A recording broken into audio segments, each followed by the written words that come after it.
m'appelle Jeremy Austin. De 2011 à 2018, j'ai travaillé bénévolement par Internet pour l'organisation dite catholique sédévacantiste, gérée par les frères Diamond, se faisant connaître comme le monastère de la Très Sainte Famille, MTSF, MHFM. Je correspondais principalement par réseau social avec un de leurs moines du nom de frère Jérôme Torres. Mon travail principal consistait en la traduction de l'anglais vers le français de leur matériel et au montage vidéo, tout ayant commencé par la création du site internet lafoi.fr sur ma propre initiative. J'étais sincèrement très impliqué dans le militantisme pour diffuser ce que je considérais être la seule et unique foi nécessaire au salut.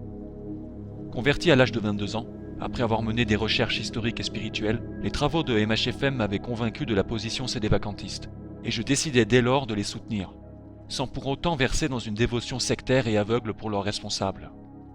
J'estime avoir participé avec zèle à la diffusion de leur matériel. Mais en 2018, plusieurs découvertes pertinentes laissées sans réponse par les moines, après les en avoir avertis, en plus de problèmes personnels d'ordre relationnel entre nous, m'ont convaincu de les quitter complètement. Mon action présente consiste à laisser une mise en garde pour que chaque personne prenne sa décision dans de bonnes conditions. Je tiens à laisser un témoignage honnête. Mes motivations ne consistent pas à rédiger une liste de 20 reproches contre les moines. Quant à ma démarche, elle reste la même depuis ma conversion. L'amour de la vérité et la volonté de suivre Jésus-Christ et son Église, non pas des gens au comportement plus narcissique que pastoraux, et qui de surcroît s'autoproclament membres d'un ordre sans y avoir droit. À 3 petits-enfants, Francisco, Jacinta Marto, Beaucoup d'affaires internes opposant ces moines à ma personne ont émaillé nos relations. grec de l'Ancien Testament. Si je suis resté longtemps dans le silence, c'était par souci du devoir. Souffrir en silence pour ne pas semer le trouble dans le cœur des fidèles et de mes amis. Car j'avais le sentiment que si ces derniers avaient été confrontés à tout ceci, ils auraient abandonné leur soutien définitivement aux moines, voire la religion tout entière et tout ce qui comporterait une hiérarchie cléricale.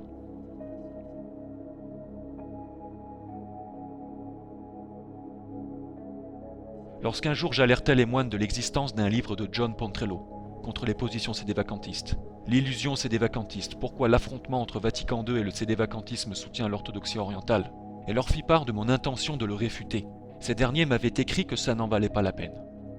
J'ai trouvé très étrange qu'un livre se consacrant à démolir méthodiquement les réfutations aux objections lancées le plus souvent contre le sédévacantisme et qui explique en profondeur l'indéfectibilité de l'Église et le Saint-Siège que les Diamond n'auraient pas comprises, ne soit pas pris plus au sérieux que cela. Plus je cherchais à réfuter ce livre qui avait vu la conversion de multiples personnes à l'orthodoxie orientale, plus je constatais que sa conclusion était logique et sautait aux yeux. En fait, elle expliquait toutes les frustrations que j'avais accumulées au fil des ans, entre autres à cause d'un relationnel tendu, non vivant, isolateur et quasiment absent en termes pastoral avec les moines. Plus j'avançais dans ma tentative de réfuter tout seul ce livre, plus ma colère augmentait envers la thèse tenue par les partisans de Pontrello, car elle aurait signifié que l'unique église que je défendais avait failli dans sa mission. Et pour moi, c'était impossible. En effet, si John Pontrello a raison, alors l'église de Rome a failli. Mais puisque j'étais convaincu et le suis toujours qu'il est impossible que l'église de Jésus-Christ soit défaite, cela signifie qu'elle existe toujours, bien vivante. Or non pas comme le comprennent les Diamonds.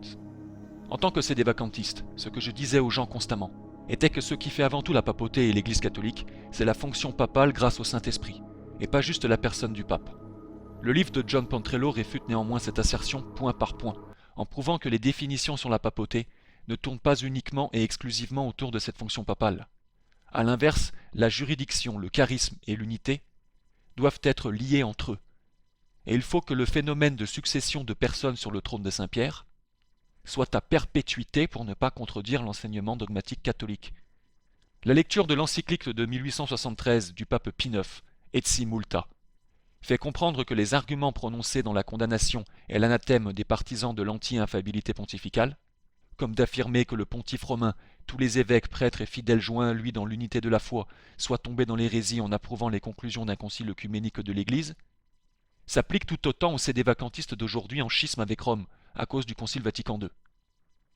Ce qui a été reproché fondamentalement à ces partisans de l'anti-infabilité pontificale ayant fait schisme, par le pape Pie IX en 1873, c'est leur reniement de l'indéfectibilité de l'Église. Le livre de John Pontrello réfute complètement l'argument des Diamond, et prouve que leur définition est erronée et incomplète, comme si ces derniers voulaient cacher les véritables questions qui en découleraient alors. Les sédévacantistes pourraient objecter qu'à Vatican II, Paul VI était déjà un antipape avant sa validation du concile. Mais le point est que la date d'une telle affirmation importe peu, car quiconque se dit catholique et pense acceptable le fait de ne plus rester en communion avec le Saint-Siège n'a que deux solutions, comme le dit John Pontrello. soit il est dans l'erreur, soit il y a eu une défection. Toujours selon la même personne, on ne devrait pas se poser la question de savoir jusqu'à quand l'Église peut durer après avoir failli. La théorie sédévacantiste d'une longue période exceptionnelle d'interrègne n'est qu'une distraction de tout ce qui est avancé sur la vraie définition de l'indéfectibilité de l'Église. On la trouve dans le livre de John Pontrello, qui se base sur l'encyclopédie catholique et des œuvres apologétiques catholiques. Non pas la définition privée des Diamonds. La logique veut que si on persiste à tenir l'argument des Diamonds, qui peut se résumer à dire qu'on peut se passer d'un pontife romain, alors il faut se poser cette question. Si ça fait 57 ans que l'Église catholique n'a pas eu besoin d'un pontife romain, alors en quoi un pontife romain deviendrait-il nécessaire l'année suivante? C'est ce que dit l'auteur du livre en question à la page 73, et c'est censé. Les sédévacantistes pourront vous parler de la célèbre citation reprise par les Diamonds sur la Salette. Rome perdra la foi et deviendra le siège de l'Antéchrist. Mais vous pourrez alors leur demander d'expliquer les autres passages du message de cette même apparition, qu'ils ne vous citent pas et qui contredisent pourtant le sédévacantisme. Les sédévacantistes pourront vous sortir l'argument des Diamonds reprenant saint Athanase. Même si les catholiques fidèles à la tradition sont réduits à une poignée, ce sont eux qui sont la véritable Église de Jésus-Christ. Et vous pourrez répondre que les présuppositions de ce grand saint n'étaient pas celles des Diamonds. En effet, elles étaient conformes avec l'indéfectibilité de l'Église.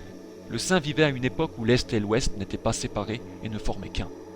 Voilà pourquoi l'idée à cette époque de perdre un très large pourcentage de fidèles romains et leur évêque n'était pas contradictoire avec l'Église universelle.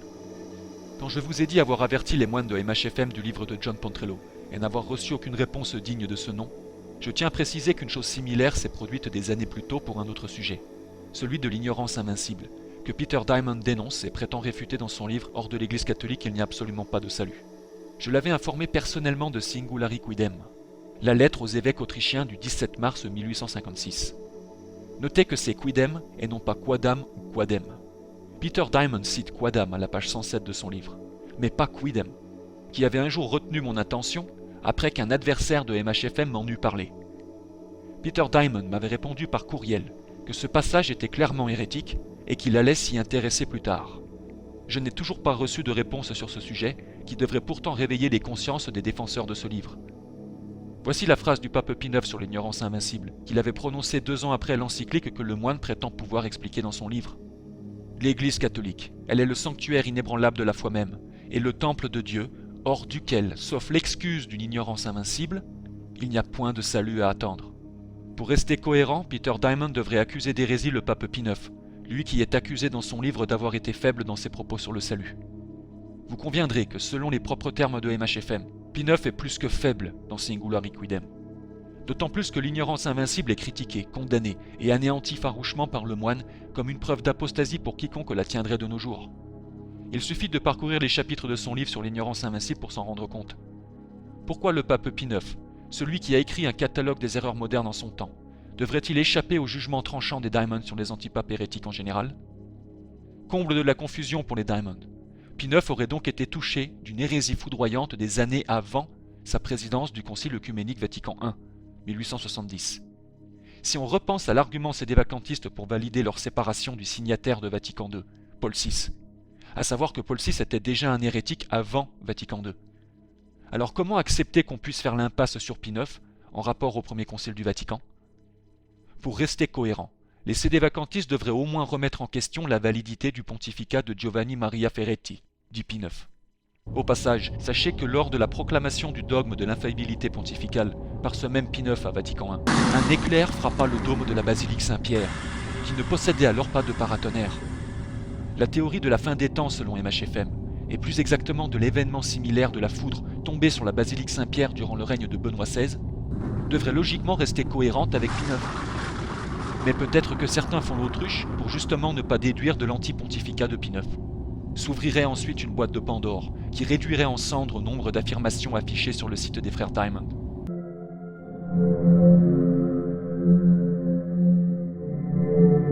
Des mois après cette affaire sur le livre de John Pontrello, je tombais sur la vidéo d'un dénommé Jay Dyer à propos du sédévacantisme. Le contenu me parlait complètement et son enseignement présenté dans plusieurs de ses articles et vidéos m'a convaincu.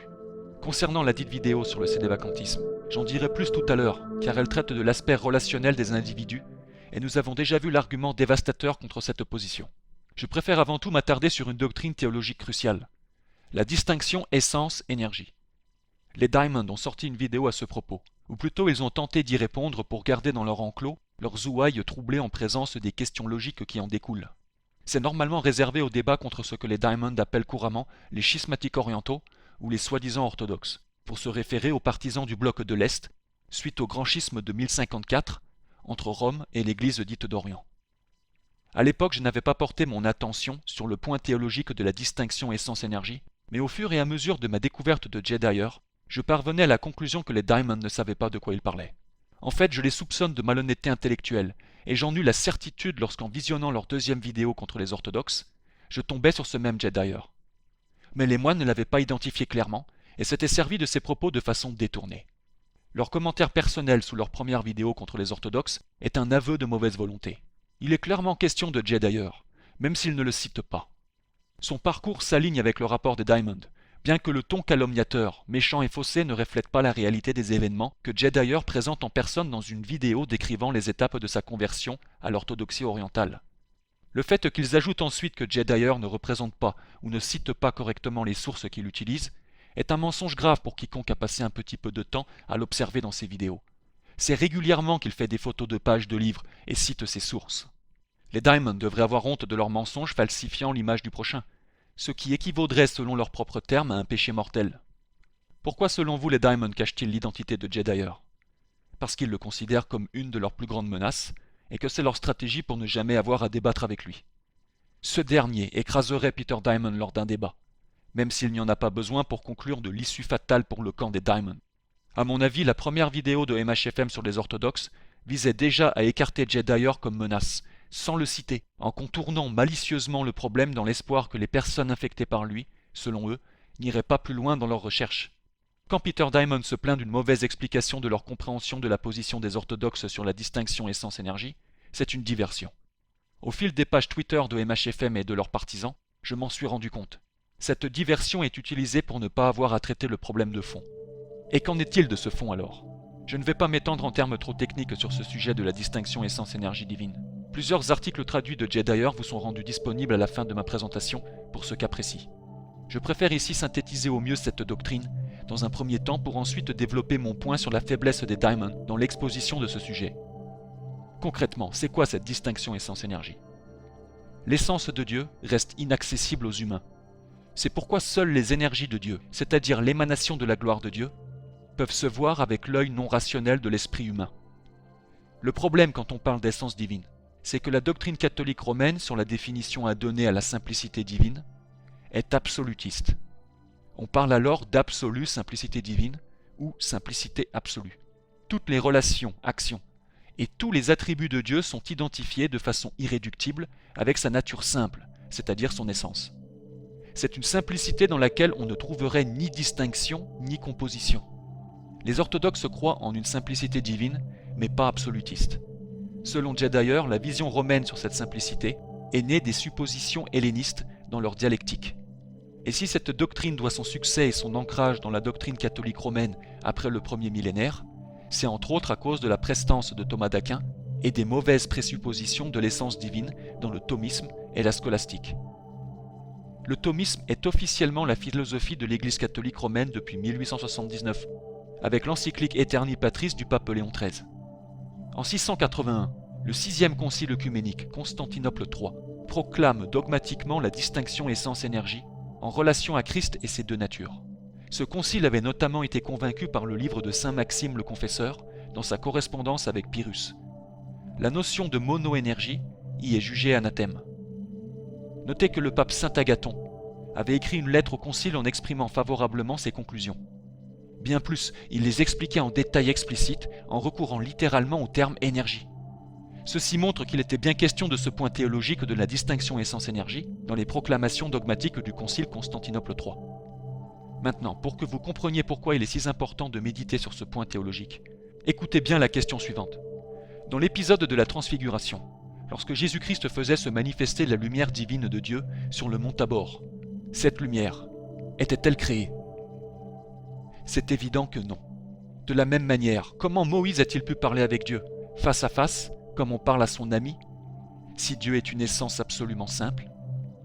Ce Dieu qui parlait face à face avec Moïse, était-ce un hologramme, une création? Rappelez-vous que l'essence de Dieu reste inaccessible aux humains. La distinction essence-énergie est l'explication de ce problème. Plus précisément, ces exemples sont appelés en théologie des théophanies, c'est-à-dire des manifestations divines. On en trouve plein dans la Bible. Comme le dit Jay Dyer, ces manifestations ne sont pas des hologrammes créés, ce ne sont pas des anges, c'est Dieu lui-même, ce sont les énergies divines de Dieu. Ceux qui persistent à croire à l'absolue simplicité divine devraient aboutir à des conclusions absurdes en christologie. Toutes les actions de Dieu deviendraient alors parfaitement égales à l'essence divine. Le Christ créant le monde deviendrait synonyme à Jésus marchant sur l'eau. Selon Jay Dyer, de telles actions ne seraient alors que des émanations de son essence, conduisant directement au néoplatonisme. Il poursuit en disant que l'absolue simplicité divine conduit au pérennialisme, en expliquant de fil en aiguille comment on en est arrivé à Vatican II et à un contexte où des théologiens renient la divinité de Jésus-Christ. Si on n'expérimente que des hologrammes ou des effets créés par Dieu, alors c'est qu'on ne peut jamais faire l'expérience sur Terre d'un lien direct avec Dieu. Ceci conduirait directement à l'athéisme, car on ne pourrait jamais savoir qui est vraiment Dieu. Et ce, tandis que ce dernier s'est révélé à nous sur le mont Sinaï, Jay Dyer rend cohérente son explication de ce que dit Dieu dans Exode 3.14. « Je suis celui qui suis ».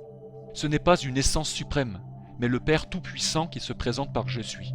Une personne, pas un être inconnu syncrétiste. Tout cela considéré, la Trinité devient plus logique dans le rapport à ces personnes divines. Quand on récite « Je crois en Dieu le Père Tout-Puissant », c'est reconnaître que Dieu le Père est l'unique cause.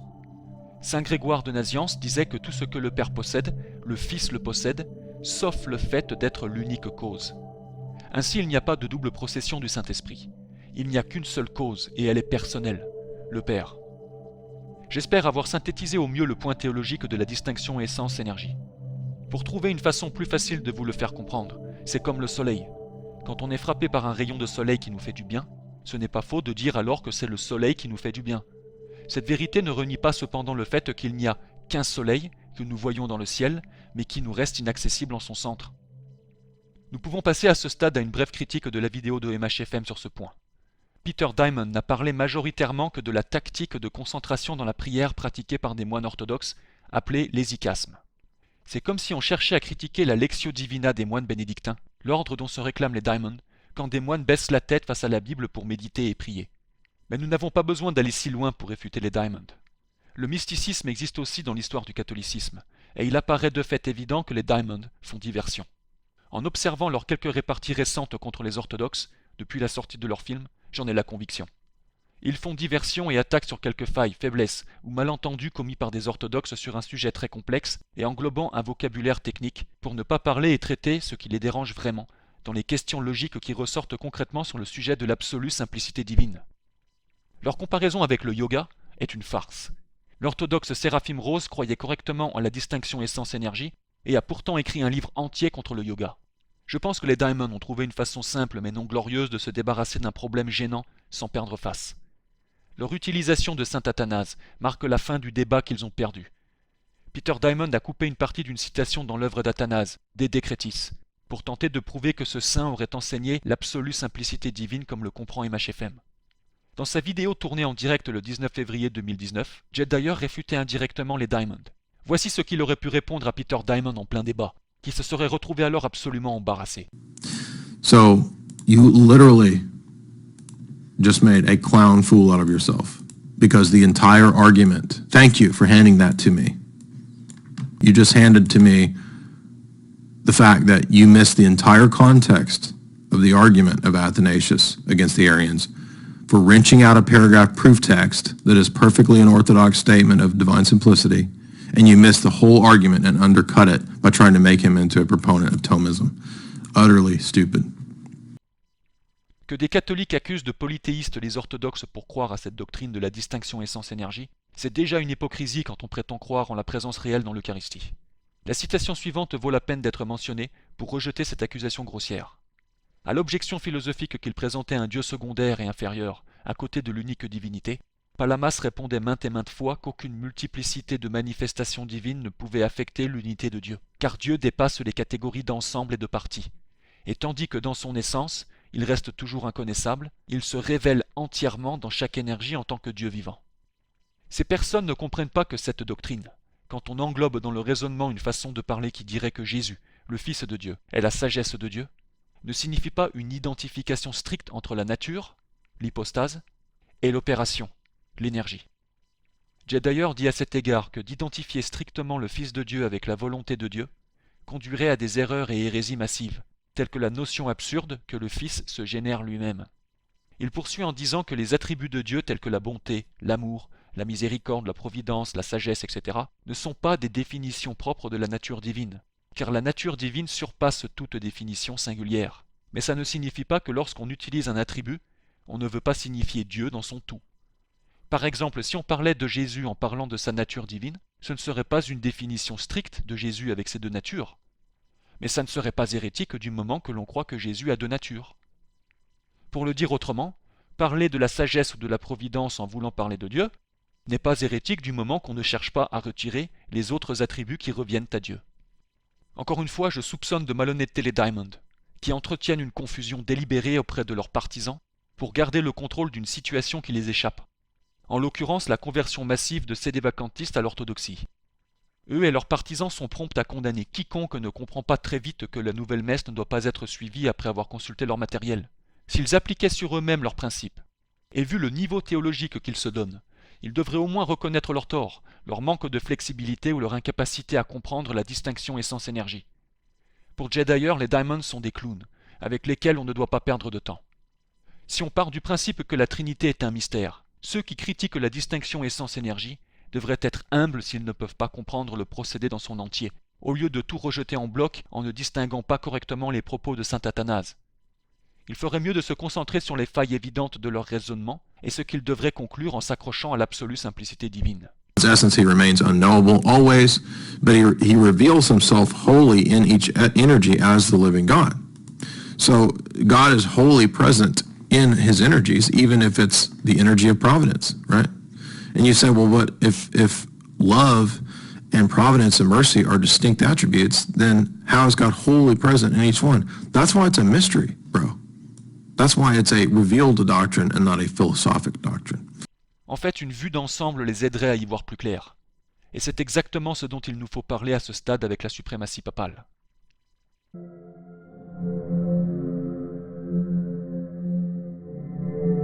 Il convient aux partisans acharnés des moines du monastère de la Très Sainte Famille, qui souhaiteraient me traiter de schismatique orthodoxe, de bien vouloir auparavant s'interroger sur leur connaissance réelle du sujet. Sur quoi se base la réfutation des Diamond à propos des orthodoxes? Savent-ils vraiment de quoi ils parlent? Il est indéniable que Peter Diamond ne sait pas de quoi il parle sur le thème de la distinction essence-énergie, à la différence de Jedier. Les arguments prétendument dévastateurs des Diamond contre l'orthodoxie dans leur matériel sont d'autant peu sérieux qu'ils sont peu nombreux. Son article principal, cité en partie ci-dessous, affirme une contradiction dans la position des orthodoxes quant au concile œcuménique. Il croit que le pseudo-concile Éphèse II peut se comparer à un concile valide, et voit une contradiction dans le nombre égal d'évêques présents en ces deux lieux, tandis qu'un concile fut jugé hérétique et l'autre non. Mais c'est absurde, car l'histoire prouve que bien qu'il allât de soi dans le contexte de l'époque que tous les conciles fussent mouvementés, Éphèse II a de particulier et unique le fait que beaucoup d'évêques furent empêchés de s'exprimer concrètement, voire même forcés de signer. Si ce point a été ignoré ou mis de côté par Peter Diamond, c'est qu'il n'a pas la finesse d'analyse nécessaire et compte rester ancré avec ses présuppositions papocentrées. La présence des légats romains opposés à la mauvaise tournure que prenait le débat théologique ne doit pas justifier une élévation trop grande de leur rang hiérarchique et transformer en vassaux les autres évêques tout autant opposés qu'eux à ce concile, pour monter en puissance leur émissaire le pape comme un empereur suprême. De toute façon, l'organisation structurale de l'Église orthodoxe, fonctionnant comme une confédération, serait bien plus difficile à détruire qu'une organisation centralisée fonctionnant sur une suprématie papale localisée en un seul lieu géographique. Des catacombes de fidèles chrétiens, il n'y en a pas eu que dans cette ville, pour résister à des gouvernements viciés et déterminés à punir les adhérents d'une religion intransigeante. Comment a-t-on pu passer de Saint-Pierre pour arriver à tous ces papes couronnés pensant pouvoir déposer tous les empereurs du monde et contrôler le monde entier? Tout d'abord, comme le dit Jedier, il est impossible que le Saint-Pierre du chapitre 15 des Actes des Apôtres, celui-là même qui est cité par les Diamond dans leur film, voulant prouver la papauté, pensait comme le pape Boniface VIII dans Unam Sanctam. C'est impossible. Saint-Pierre n'a pas demandé à toute l'assemblée réunie à Jérusalem de se soumettre à lui pour obtenir le salut. Toujours selon Jedier, l'Église orthodoxe n'est pas une géante bureaucratie internationale. Ceci dit, elle vient affecter la sphère juridico-politique. Les fausses décrétales ayant conduit à la proclamation d'Unam Sanctam sont reconnues historiquement comme l'œuvre de faussaires. Seuls des sectaires acharnés pourraient accuser de malhonnêteté ceux qui font mention de ce fait pour dénoncer la suprématie papale. Je lirai pour cela la citation suivante. Les ultramontains ne peuvent pas affirmer ouvertement que ces décrétales soient véridiques, car il a été prouvé abondamment qu'elles furent en partie fabriquées à partir d'anciens canons, avec des extraits des lettres des papes des 4e et 5e siècles. On y trouve des passages entiers, en particulier de Saint Léon et de Grégoire le Grand. Le tout est ficelé ensemble dans un mauvais latin, qui même pour le moins critique possède toutes les caractéristiques du style des 8e et 9e siècles. Qui interprète correctement les décrets papaux ? Répondre qu'un décret est à lire comme une définition sans s'écarter du sens défini ne signe pas la fin du problème, car chacun pourrait tout de même persister à interpréter ce qu'il lit dans la définition. Pour Jay d'ailleurs, il n'y a pas moyen d'aller de Jésus s'adressant à Pierre dans Matthieu 16-18 à 3 personnes différentes à Avignon prétendant être des successeurs de Pierre. En fait, pour que des théologiens catholiques aient pu expliquer tout ceci, ils durent inventer la théorie du développement doctrinal, avec le cardinal John Henry Newman au XIXe siècle par exemple. Ce n'est pas étonnant qu'ensuite on en soit arrivé à Vatican II. Si Rome avait été perçue dès le début comme ayant une suprématie universelle, jamais Paul n'aurait écrit une lettre aux Romains, dans la juridiction prétendument unique de Pierre, en menaçant les fidèles, en les instruisant, bref en se mêlant de ce qui ne l'aurait pas regardé. Le problème n'est pas la primauté papale, mais la prétention de juridiction universelle et de suprématie papale. Saviez-vous que le pape Saint Grégoire le Grand avait une opinion très hostile à l'idée d'un patriarche ou évêque universel ? En fait, il considérait comme le précurseur de l'antéchrist celui qui oserait se revêtir d'une telle définition, se plaçant au-dessus de tous les autres évêques. Saint Grégoire développait son opinion en citant saint Paul aux Corinthiens, qui s'horrifiait de l'habitude prise par certains de se revendiquer de telle église, de tel homme, du genre « je suis de Paul » ou d'Apollos. Saint Grégoire rejetait carrément toute idée d'universalité pour son compte. Ce héros des catholiques romains, Saint Grégoire le Grand, est considéré comme un saint chez les orthodoxes. L'évêque de Césarée et de Cappadoce au IIIe siècle, Saint Firmilien, était chef des antidonatistes. Après s'être opposé au pape de l'époque, Étienne, il est mort en dehors de la communion avec l'Église romaine, mais est pourtant resté un saint de l'Église. Il avait usé de sarcasme contre le pape en lui reprochant son manque au commandement salutaire et avertissement de l'apôtre, à savoir de garder l'humilité et la douceur dans une affaire où des évêques furent injustement excommuniés par le pape. Saint Firmilien, développant son point de vue, avait alors qualifié Étienne d'apostat de la communion de l'unité ecclésiale. Au Ve siècle, les évêques africains avaient écrit dans une lettre au pape de l'époque que ce dernier n'était pas en droit de renverser leur jugement et qu'ils n'avaient pas de juridiction sur leur terre. Et loin de penser à en appeler au pape de Rome pour la tenue d'une cour d'appel dépassant le cadre des conseils synodaux, les évêques africains choisirent le concile œcuménique. Au fait, il faut savoir que la célèbre phrase de saint Augustin « Rome a parlé, donc la cause est terminée » ne fut employée que pour exprimer un rejet de l'autorité du pape Zosime de juger une affaire. L'apôtre saint Paul, dans sa lettre aux Corinthiens, a traité de charnels les fidèles qui se revendiquaient d'une église appartenant à un homme, par exemple de se dire être de Paul ou être d'Apollos. En fait, l'apôtre gentil avait réitéré ce que plus haut il leur avait écrit, à ce détail près qu'il ajoute Céphas, Pierre, à la suite de Paul et d'Apollos. Cet échantillon d'information est clairement une preuve d'un refus de la suprématie papale. Chez les orthodoxes, il n'y a pas plus grand que l'évêque, l'apôtre. Si des catholiques n'aiment pas apprendre tout cela, c'est que leur perspective entière s'oriente avec leur conviction qu'il faut obligatoirement avoir un chef suprême, un pape dans l'église de Jésus-Christ. Que Jésus-Christ voulut d'un pape lorsqu'il instaura son église. Dans tous les travaux des moines de MHFM, l'argumentaire repose sur les propos de Jésus-Christ dans Matthieu 16-18, dans le sens d'une promesse de suprématie papale. Le problème pour les Diamond, c'est que les pères de l'Église sont très nombreux à ne pas du tout partager leur point de vue.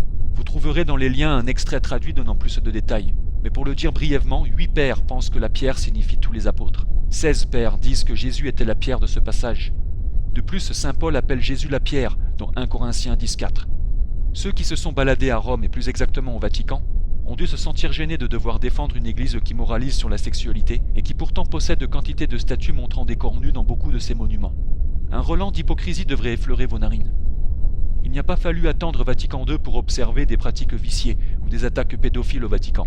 Au XVe siècle, le pape Alexandre VI s'était senti forcé d'écrire une bulle de réforme pour enrayer les manières de cardinaux qui abusaient sexuellement de jeunes enfants. Le souci, c'est qu'il ne la publia pas. Richard Imbrani est un ancien moine de MHFM qui, après avoir rompu avec eux, est remonté jusqu'au XIIIe siècle pour trouver des antipapes. Vous avez là une autre absurdité des conséquences logiques du sédévacantisme. Mais la motivation de Richard Imbrani reste intéressante à prendre en compte avec le chapitre vu plus haut, car la scolastique est perçue par lui comme la responsable de l'apostasie. C'est remarquable qu'elle demeure en outre un véhicule de diffusion pour la doctrine erronée de l'absolue simplicité divine, comme nous l'avons vu précédemment. La méthode de l'ancien moine de MHFM à remonter dans le temps pour rechercher les faits et gestes de pape à critiquer lui a néanmoins permis de recueillir certaines informations que d'autres préféreraient voir cachées, afin de s'épargner beaucoup de questions gênantes. Par exemple, il est notable que le pape Eugène IV a commissionné l'installation d'une énorme porte d'entrée à la basilique Saint-Pierre en 1445, où se trouvent des figures mythologiques à côté d'autres traditionnelles. Pour l'habituelle objection lancée contre l'orthodoxie sur le divorce et le remariage, il suffit de lire ce qu'en pense saint Basile et repenser à l'hypocrisie du Vatican et de considérer la liste d'hommes purs célibataires à vie, devenus frustrés et attoucheurs d'enfants ou briseurs de vœux. Quant au filioque, vous serez invité à lire dans les liens un article sur le sujet. Pour commencer, sachez que le pape Jean VIII signa le document interdisant le filioque. La vidéo de MHFM sur les orthodoxes se voit sous un autre jour. Aux côtés de ce qui a été présenté, les prétentions sédévacantistes apparaissent bien faibles et ne peuvent que rester dans l'ombre, comme le sombre caractère de leurs auteurs. Mes arguments ayant été posés, je souhaite passer à une analyse du comportement des moines de MHFM et de leurs partisans.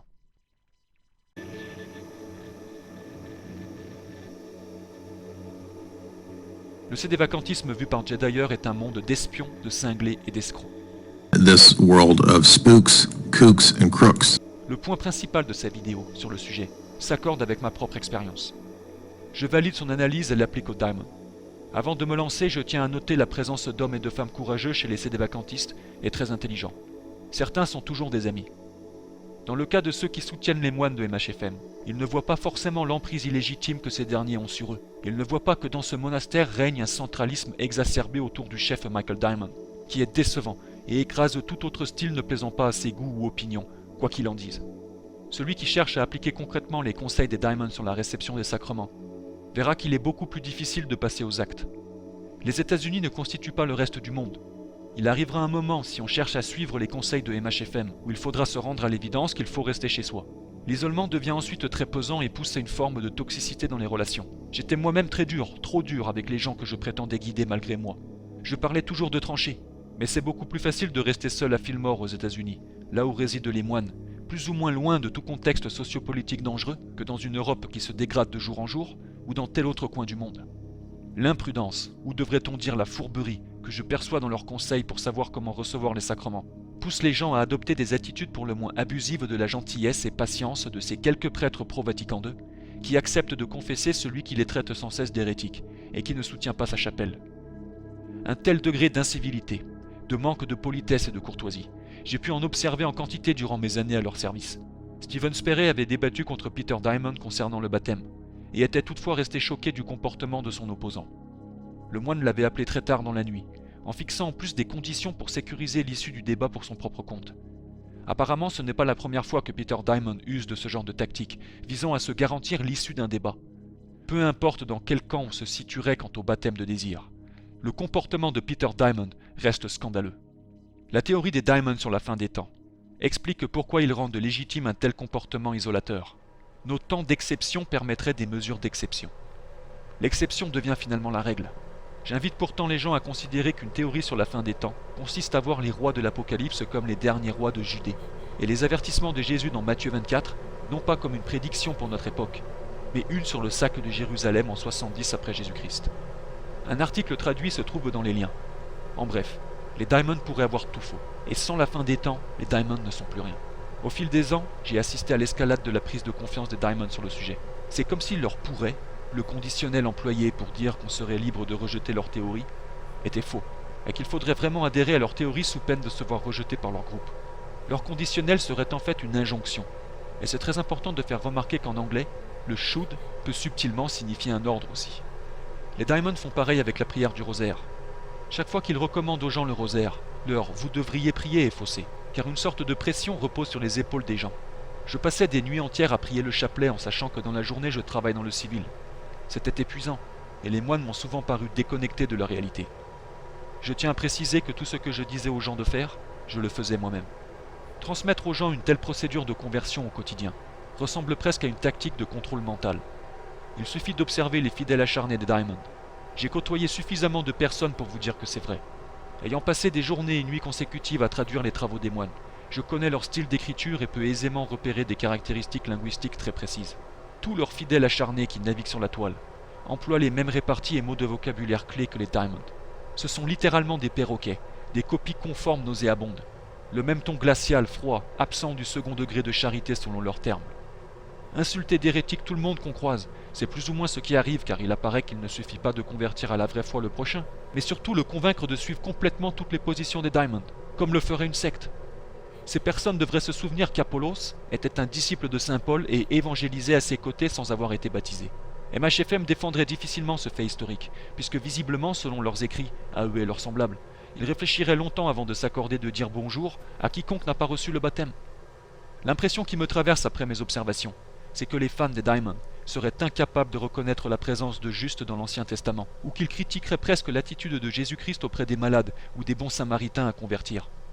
Peut-être que certains parmi les adhérents de MHFM ont une certaine prédisposition à choisir une vie monacale, en isolation totale avec le monde extérieur, et qu'ils le désirent.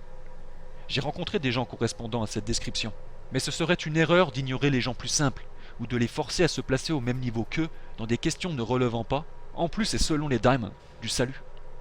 Voyons un peu le comportement sur les réseaux sociaux des partisans des Diamond. Parcourir le compte Catholic True sur Twitter est un bon commencement. Si ce n'est pas Peter Diamond qui écrit, c'est une copie conforme comme il peut en exister. Si c'est lui, il est entièrement ironique que Jed Dyer se voit reprocher son passé d'avoir changé plusieurs fois. En plus d'omettre le fait que son parcours soit plus compliqué que de déduire de façon téméraire qu'il change de religion comme de chaussettes, c'est hypocrite, car Catholic True ne semble pas être au courant qu'un enseignement de MHFM condamne l'installation de sapins de Noël. J'ai moi-même participé à la traduction en français de l'original.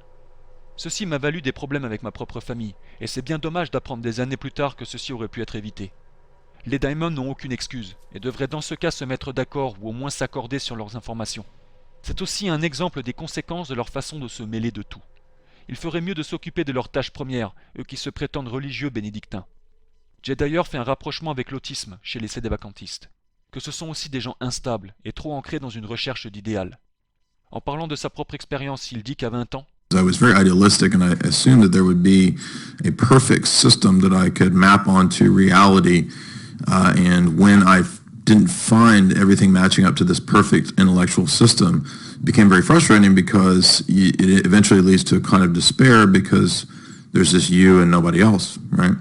And eventually your friends don't want to interact with you and you don't have any friends and you're very alone. But you feel like you would be engaging in a mortal sin if you dared to do anything outside of the strictures of whatever your little cult told you. Je suis tout à fait d'accord avec lui, et aurais des anecdotes à raconter. On trouve des gens manquant de souplesse, qui s'affolent dès que leur scénario fixé ne correspond pas à leurs attentes. C'est vrai que dans le monde on trouve de tout, mais je parle honnêtement des caractéristiques générales que j'ai observées durant toutes ces années auprès de sédévacantistes divers et variés, gravitant autour de MHFM. Je pourrais très bien avoir correspondu moi-même à certains de ces comportements. En ce qui concerne ma relation directe avec les moines, je dirais juste qu'à l'heure actuelle, j'ai subi des jugements téméraires de la part de Peter Diamond par courriel. Certains individus les ont côtoyés pour de vrai ou plus proches. L'ancien moine de MHFM, Richard Imbrani, a évoqué dans son témoignage personnel toutes sortes d'histoires s'accordant avec ce que je viens d'énoncer. Les positions actuelles de l'ancien moine ne devraient pas écarter dans l'absolu tout ceci, bien que tout rapport indirect est à prendre avec précaution. Il est intéressant de mettre en évidence certaines frustrations ou observations exprimées par plusieurs personnes disant avoir été en contact direct avec les Diamond pendant un temps conséquent, pour nous faire l'idée la plus juste quant au comportement troublant de ces derniers. Richard Imbrani parlait notamment de l'absence totale de charité des Diamond durant sa présence au monastère, en plus d'une absence d'intérêt pour la pastorale. Le témoignage d'une jeune fille racontant la fois où elle et sa famille s'étaient rendus chez MHFM confirmerait, si véridique, un malaise dans le comportement des moines de Fillmore en général. Accueil jugé non chaleureux par la famille. Aucune critique directe ne leur avait été faite, bien que plusieurs jours après, la famille reçut un courriel les menaçant des peines de l'enfer si les jeunes filles n'arrêtaient pas de porter des jeans. C'est clairement une déconnexion du réel et surtout une preuve, si l'histoire est vraie, que les Diamond n'appliquent pas dans le réel ce qu'ils clament haut et fort dans le virtuel. Il est intéressant de préciser que le monastère est la source de plusieurs schismes internes, par exemple avec les anciens moines Richard Imbrani ou John Venari. Ceci confirme une autre analyse de Jed Dyer à propos de la suite logique où conduit le sédévacantisme, qui fait côtoyer dans des groupes plusieurs fortes personnalités, victimes d'un idéal trop imposant.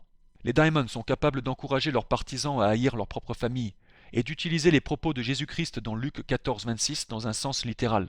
Je préfère sans nul doute le commentaire biblique de la Bible d'études orthodoxes, disant l'inverse de ce que concluent les Diamond. Le commandement d'haïr sa parenté et sa propre vie ne doit pas être pris littéralement. Le passage n'est pas à prendre au sens littéral. Peter Diamond est le premier à parler que la citation biblique de s'arracher l'œil pour ne pas aller en enfer n'est pas à prendre au sens littéral. Alors d'où se permet-il de penser que le passage biblique traitant de la haine serait lui littéral contrairement à l'autre?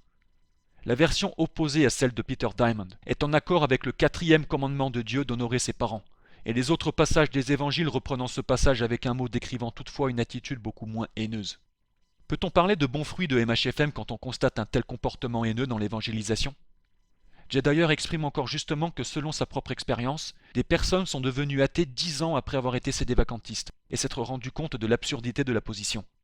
Tout ceci considéré, je pense que MHFM est un groupe haineux, adoptant une forme de contrôle mental, que ces moines s'en rendent compte ou non. C'est une organisation qui transforme plein de gens en haineux et rageux sur Internet, qui ne sortent pas et qui, s'ils se fréquentaient les uns les autres, devraient se créer des isoloirs dans chaque pièce pour éviter qu'un jour ne survienne l'inévitable, qu'ils s'écharpent et créent des microschismes en série. Une fois leur nerf passé sur l'ennemi, ils se tournent vers leurs partisans pour trouver celui qui ne correspond pas à leur idéal de perfectionnement dans le groupe. Où se trouve l'Église vivante quand on regarde ces dimmondites, ces dévacantistes? Comment expliquer une telle attitude?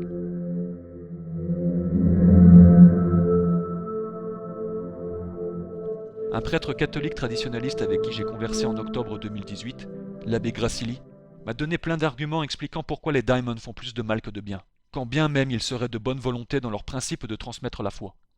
Nous étions d'accord pour les traiter de journalistes de pacotille, qui oublient leur tâche première de moine, et qui, s'ils devaient se soumettre à un évêque, seraient bien gênés de lui obéir. L'encyclique Mortalium Animos du pape Pie XI suffit pour se rendre compte que Vatican II est une rupture avec la tradition. On n'a pas nécessairement besoin de tonnes d'informations journalistiques pour s'en convaincre. MHFM est rempli de gens non formés à la vie spirituelle et à la prêtrise, mais qui s'arrogent pourtant le droit de le faire, avec l'excuse de vivre dans des temps d'exception. Au vu du comportement des moines de MHFM, la question ne serait-elle pas que ces derniers ne méritent pas leur titre d'ordre de Saint-Benoît? John Pontrello, Jedediah et tant d'autres comme eux peuvent difficilement être comparés aux Diamond dans l'évangélisation, car aucun, à part les Diamond, ne prétend agir pour une question de vie ou de mort éternelle. Pour ceux d'entre vous qui êtes allés sur le site du monastère, ne vous êtes-vous jamais inquiété de l'absence d'informations supplémentaires sur le passé de ces résidents, ou plutôt sur la vie de leur fondateur? Il y a certains points qu'il vous faut savoir. Joseph Natal pensait avoir été choisi par Dieu et que son monastère serait le phare de tout catholicisme, le précurseur de la seconde venue du Christ et l'ordre religieux final dans le monde. Selon un témoignage de personnes ayant fréquenté les Diamond, le monastère sous Joseph Natal croyait que la fin du monde se produirait en 1999 et que Jésus allait revenir. Il avait surtout proclamé à un nombre de personnes qu'il fut choisi pour être un témoin de la seconde venue de Jésus-Christ. Mais ceci n'arriva pas, puisqu'il est décédé. Si Michael Diamond est si peu bavard sur le passé de Joseph Natal, c'est pour faire genre que son monastère a toujours été sur la même ligne droite depuis son commencement. Mais c'est faux. Le fondateur de MHFM a toujours été contre le sédévacantisme, et Michael Diamond l'était en 1996, poursuivant de fait la volonté initiale de Joseph Natal, avant de changer de position, peu après la conversion de son frère de sang. Du propre aveu de Peter Diamond dans sa vidéo voulue comme une défense de son frère aîné, Michael Diamond était trop jeune pour prétendre prendre la place de supérieur de l'ordre de Saint-Benoît, OSB, dans le monastère. En présence de témoignages comme celui de Richard Imbrani, les arguments des Diamond ne sont plus convaincants et reposent sur un argumentaire sectaire du type « faites-nous confiance sans avoir besoin de plus d'explications ». Ces gens mentent. De surcroît, Joseph Natal était handicapé, et en dépit du fait que la discipline catholique refuse la prêtrise à quiconque souffre de ce mal, ceci ne l'arrêta pas dans ses ambitions et de se faire élire supérieur de son propre monastère. En accumulant les découvertes sur l'historique du monastère, je suis parvenu à la conclusion que les moines de MHFM ne sont que des laïcs, qui n'auraient jamais dû usurper le titre honorifique de l'ordre de Saint-Benoît, mais plutôt rester un groupe laïque indépendant dénonçant Vatican II. Mieux vaut tard que jamais pour arriver à cette conclusion. Les Diamond ont usurpé la fonction et sont maintenant les gourous de leur secte. Leur comportement haineux produisant des haineux et fabriquant des athées ou des gens dégoûtés dans l'évangélisation est la preuve que ces laïcs n'ont pas été envoyés par Jésus-Christ et qu'ils n'ont pas suivi correctement les entraînements requis pour éviter tout ce qui est dénoncé ici. C'est quand même un comble que Michael Diamond parle d'appliquer la tradition dans plusieurs secteurs du catholicisme, non forcément dogmatique, telle que de suivre la règle des jeûnes, mais que pour la règle du Code de droit canonique de 1917 ou les enseignements du pape Léon XIII sur les procédures à suivre pour devenir un supérieur bénédictin, il fait l'impasse. Dans la même logique arrogante, un partisan des Diamond pourrait prétexter que cette fin des temps lui fasse mériter de porter la blouse de chirurgien réservée aux diplômés de la profession, car ainsi il peut sauver le prochain en évitant la mort aux non-convertis qui perdraient leur âme. Vraisemblablement, les Diamond appliquent la règle là où ça les arrange. Ils font leur propre volonté et pas celle de Dieu. Dans les liens, vous trouverez un autre témoignage d'une personne ayant elle aussi fréquenté les moines, disant que ces derniers, en plus du fait qu'ils ne respectent pas la règle de Saint Benoît, ont dans leur enceinte une salle immense leur servant de terrain de basket-ball, avec des douches et un sol chauffant. Une prise de vue sur Google Maps pourrait peut-être permettre de le localiser dans les environs de l'adresse indiquée sur leur site. Le témoin indique un toit blanc. On ne peut que rester troublé devant l'incohérence de ce que leur site internet prétend véhiculer dans cette époque d'extrême urgence. La prudence devrait dans tous les cas être de mise pour quiconque chercherait à leur donner des dons. J'ai pour ma part décidé depuis longtemps de ne plus rien leur donner. À vous de vous faire votre opinion. Les histoires de ces personnes que vous pourrez lire plus tard dans les liens devraient largement vous aider à prendre votre décision. Les Diamonds se cachent, pour ne pas se révéler au grand jour, pour préserver une image qu'ils se sont créée et qu'ils n'ont pas dans la réalité. Leurs vidéos contre l'orthodoxie montrent qu'ils ne sont pas pour la vérité, mais une vaine gloire. De pauvres gens croient que les moines de MHFM sont dans un super monastère, à l'image de ceux de l'époque médiévale, et qu'ils travaillent toute la journée pour Dieu. Quelle désillusion, n'est-ce pas ?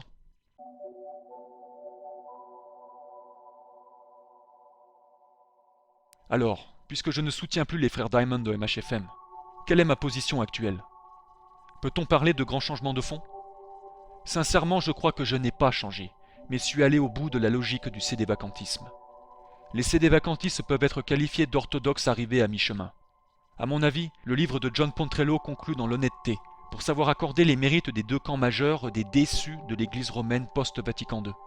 Ceux résistant au pape mais le reconnaissant, et ceux l'attaquant de toutes parts. Mais le point est que d'après l'enseignement même du catholicisme romain, le sédévacantisme est une hérésie et un schisme. Je crois que les explications dont je vous ai fait part sur la suprématie papale permettent une conclusion solide sur l'ensemble.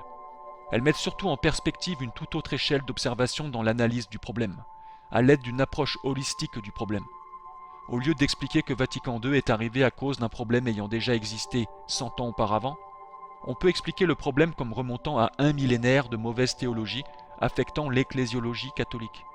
Le 15 août 2018, je m'étais rendu avec un ami camerounais du nom de Boris à la messe de l'abbé Maréchal, un prêtre sédévacantiste dans le sud-ouest de la France qui garde toujours chez lui le livre de Peter Diamond sur le salut, et professait croire à son contenu.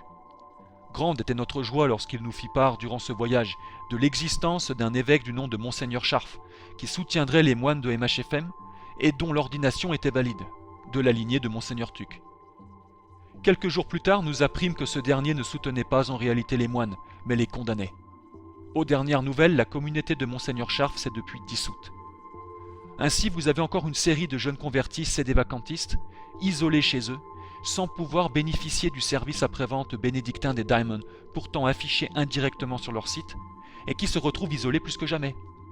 Quelle meilleure confirmation de tout ce que Jay Dyer parlait. Cet état de fait est malheureusement la suite logique de la position sédévacantiste selon moi. Ce que je souhaite partager avec vous, c'est qu'en laissant de côté tout l'aspect communautaire et liturgique, mon entretien avec Boris restera gravé dans ma mémoire comme un déclencheur de ma compréhension du gros problème. Mon ami avait manifesté d'une telle lucidité spirituelle que même l'abbé Maréchal avait dès le premier jour évoqué la possibilité qu'il songe à devenir prêtre. Boris m'a appris à mieux prier et fait comprendre que la recommandation des moines de prier les 15 dizaines du rosaire par jour n'était pas une bonne manière, dans la façon où les moines souhaitent l'avoir accompli. C'est très intéressant que sa manière de me l'expliquer ressemble à l'hésychasme orthodoxe sans pour autant fixer son ventre. Lui parlait de fixer un mur pour aider à la méditation. Nous avions aussi échangé plein de critiques sur MHFM et tout nous semblait sensé et juste. Par exemple sur le fait qu'il n'y ait pas de service après-vente concret avec les Diamond, donc de faux espoirs de vie spirituelle et communautaire, ou encore que leur site internet soit trop confus, etc. Boris m'avait reproché mon intellectualisme, dans le sens où j'étais trop intellectuel dans mes démarches. C'est incroyable là aussi si on repense aux analyses de Jay Dyer, que j'ignorais complètement durant cette période. Boris s'était confié à moi sur le contexte de sa conversion. Et tout ce que je peux dire, c'est que le Saint-Esprit est clairement actif, et nous n'avons pas besoin des moines de MHFM pour nous sauver. Si on repense au film de source africaine sur la réception des sacrements, fait par mon frère et ami Antoine de Côte d'Ivoire, les conseils pastoraux que nous donnions constamment aux convertis montrent que nous étions déjà orthodoxes sans le savoir. Nous comblions les graves lacunes des moines sans pouvoir les authentifier. Nous savions intérieurement que quelque chose n'allait pas et qu'il fallait au moins sûrement une démarche pastorale. Et qu'en est-il du salut au fait ? Que penser des saints catholiques comme Saint Jean-Marie Vianney ou Padre Pio, en lien avec les saints orthodoxes ? Je crois qu'aucun n'est damné. Comme l'a fait remarquer un orthodoxe, les sédévacantistes devraient méditer sur la vie rapportée des saints orthodoxes, dont les rapports factuels et miraculeux devraient faire songer comment un Dieu bon damnerait de telles personnes. Ce même individu a invité ses frères orthodoxes à méditer sur la vie de Padre Pio et d'appliquer le même raisonnement. En y ayant médité, je crois que des héros catholiques comme Simon de Montfort ou Saint Louis ou Baudouin IV de Jérusalem étaient orthodoxes dans la mesure où chaque catholique romain qui se mérite veut servir l'Église de Jésus-Christ et ne pas s'écarter de l'enseignement doctrinal. Comment pourrait-on affirmer que ces personnes et tant d'autres connaissaient ou comprenaient tout de la doctrine sur la Trinité et la distinction essence-énergie ? Même Thomas d'Aquin n'avait pas sous ses yeux les textes grecs. Il aurait très bien pu changer d'avis s'il avait lu les textes des pères sur le sujet. Cette méditation devrait déjà calmer les assertions frustrées des idéalistes parmi les dimondites. Il n'y a pas que la doctrine de l'essence-énergie que les Diamond et leurs partisans feraient bien de se familiariser avec. N'oublions pas l'enseignement orthodoxe sur les théophanies, sur lequel je veux réinsister, mais ici dans le rapport au salut et du nous, l'intelligence que chacun d'entre nous possède. L'Occident a perdu ces deux éléments. Quand saint Paul parle de corps, âme et nous, c'est la preuve d'une vision tripartite de l'homme, contrairement à la vision limitée du catholicisme romain, ne voyant que le cœur et l'intellect. Le nous est la clé pour comprendre le lien direct avec Dieu. Cette doctrine a été occultée au profit des formulations augustiniennes voyant dans la mort du Christ non plus une portée cosmique, mais exclusivement réservée au salut de quelques-uns. Saint Maxime le Confesseur a développé tout ce point cosmique dans son livre, et saint Paul en parle au chapitre 8 de sa lettre aux Romains. En rapport au salut, Jay d'ailleurs explique dans son article sur les théophanies, les individus sont donc obligés de faire usage de leur volonté naturelle pour participer à la théose ou demeurer à l'état déchu de mort. Il y a tout lieu de croire que l'évangile est prêché à tous les morts. Dans l'orthodoxie, il n'y a pas de rumeurs sans fondement, telles que « qu'arrive-t-il aux personnes qui n'entendent jamais l'évangile ?» Ce qui, dans la plupart des théologies occidentales classiques, les destine toutes à un feu de l'enfer. Quand le Christ a triomphé de la mort, il a triomphé de toute la mort. Fin de citation. Christ a vaincu la mort et a permis à chacun d'entrer librement dans la théose, c'est-à-dire l'union mystique avec Dieu. L'abbé Damascène du monastère Saint-Germain d'Alaska, en Californie, précise que pour l'Église orthodoxe, le salut est plus que le pardon des péchés et des transgressions. Il n'est pas limité. Pour les pères de l'Église, le salut est l'acquisition de la grâce du Saint-Esprit. Être sauvé, c'est être sanctifié et participer dans la vie de Dieu. Le salut ne signifie pas seulement changer l'attitude de Dieu sur nous, mais nous changer nous-mêmes et devenir changés par Dieu. Quand on prend conscience de ceci, et de tout le reste sur la suprématie papale, je ne vois pas comment on peut continuer à rester troublé par les questions apportées par les Diamond de MHFM. Sans verser toutefois dans une théorie hérétique de salut universel. C'est clair que les Diamond et leur vision du salut ne coïncident pas avec l'enseignement catholique orthodoxe perdu par l'Occident. Il n'est ensuite pas hérétique de convenir que seul Dieu peut juger quelqu'un à la mort et offrir à tel individu ou telle personne ayant vécu selon des valeurs conservatrices à accepter librement Jésus-Christ, qui se présentera en juge avec son évangile devant lui. Cet enseignement orthodoxe explique logiquement les histoires de saints catholiques et orthodoxes, et répond correctement à la question des Diamond sur les âmes n'ayant pas entendu l'évangile, ou à la question du musulman ayant vécu droitement sans mépriser Jésus-Christ et qui accepterait finalement sa divinité en présence des faits, etc. Ces gens non chrétiens durant leur vie terrestre, mais vivant presque selon la foi et les bonnes œuvres, pourront accepter ou refuser après leur mort ce que Dieu aura décidé de leur présenter pour qu'ils se décident à entrer dans la théose, si telle est sa volonté. Pour rester simple, si les gens cherchent la vérité, ils trouveront Jésus-Christ. Il a laissé une église au monde, la sienne. Elle existe toujours. L'enseignement de cette église est rendu accessible au monde, toujours aujourd'hui. J'invite mes frères et sœurs catholiques à adhérer à l'enseignement catholique orthodoxe. Ceci étant dit, il faut se méfier de foncer tête baissée à la première église orthodoxe du coin en espérant trouver obligatoirement le havre de paix. Beaucoup de prêtres sont convaincus de l'œcuménisme, si cher à Vatican II et aux francs-maçons. Un converti se disant orthodoxe pourra se trouver choqué de voir certains groupes hostiles à lui et très rigides comme les Diamond, cette fois à la sauce orthodoxe. Il y aura toujours des gens pour rigidifier un chemin, qui ne peuvent pas supporter de voir quelqu'un se différencier de l'image qu'ils veulent avoir de lui. Ces gens oublient la mesure telle que revendiquée par saint Bernard de Clairvaux. Quoi qu'il en soit, celui qui aime Jésus ne se troublera pas, et sera au même niveau qu'un converti nord-coréen en plein pays communiste. Il n'aura néanmoins pas du tout le même stress que son camarade converti aux idéaux donatistes et personnifiés des Diamond, et qui commencera son chemin spirituel dans la peur de trouver absolument tel prêtre ordonné dans tel rite, chose auquel ne croient pas les orthodoxes. Je ne peux que vous encourager à apprendre plus de choses sur l'orthodoxie, que j'ai choisie et dont je me revendique. Je suis un laïc sans prétention d'agir en clerc suprême de la fin des temps. Je n'ai rien à vendre et ne cherche à bâtir aucune église sur ma personne. Je crois en l'église catholique orthodoxe et apostolique, l'unique église de Jésus-Christ. Je rejette la suprématie papale et toutes les inventions ayant découlé de ce régime bureaucratique illégitime. J'ai décidé de ne pas supprimer la chaîne Le Lys et la Croix, car elle ne contredit pas ma position actuelle. L'ensemble avait pour but premier de s'adresser principalement aux gens en froid avec le religieux. Enfin, comme déjà mentionné, les sédévacantistes devraient tout simplement s'appeler orthodoxes pour ne pas contredire l'enseignement de l'Église catholique romaine et rester cohérents avec leurs revendications. La grande mosaïque peut finalement s'afficher au grand jour. Mon intérêt d'élucider certaines parties sombres de la mosaïque sur laquelle je travaillais, qui était née des présuppositions pour la papauté, m'a permis d'y voir plus clair maintenant, et d'admirer encore plus la beauté et la grandeur de Dieu, que je loue et remercie dans les siècles des siècles. Amen.